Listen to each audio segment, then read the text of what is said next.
Welcome back to Cybersea of Galilee, DSM&Me, on this Thursday of Easter week. Do you know this is the most special week of the entire year?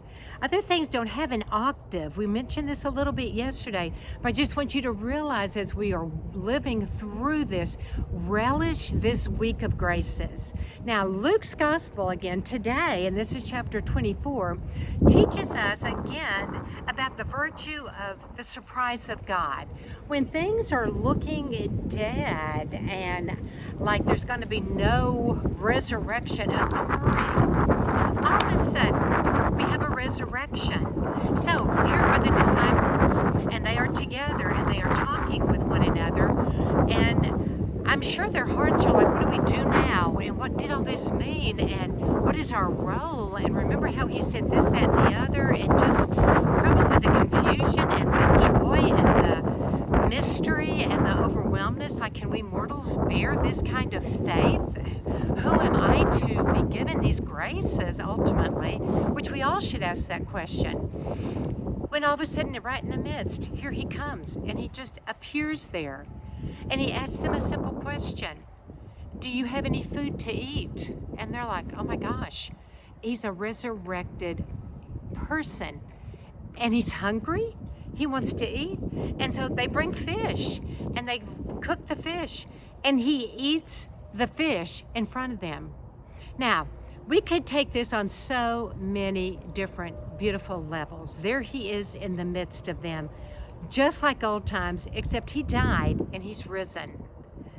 So everything's changed. But yet, here he is. And so if we look at this bush, we say, yeah, it's dead. You know, the winter's killed it.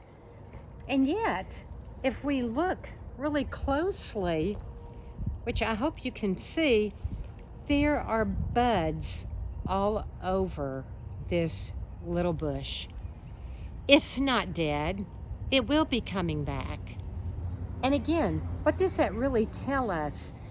Things in our world are not always what they appear to be. We've been talking a lot about the virtue of hope. I think it is the virtue of Easter. It is the virtue of resurrection. That no matter how dead something seems to be, either inside your own heart or someone else's, as you would perceive it perhaps, or in a situation, you never give up, because the buds are there and they will spring back to life. It's going to take the watering, sometimes of your tears, always of your fidelity and love, to make them reopen and come back to life. But Christ did all this because of love. He freely did it, and he freely rose because he loves us. So as we go through this beautiful octave of Easter, let us remember the whole point equals, from him, I love you. Signing off from Cybersea of Galilee, DSM&Me, amidst all this incredible love of the divine heart beating and pulsating against all of us, with us all.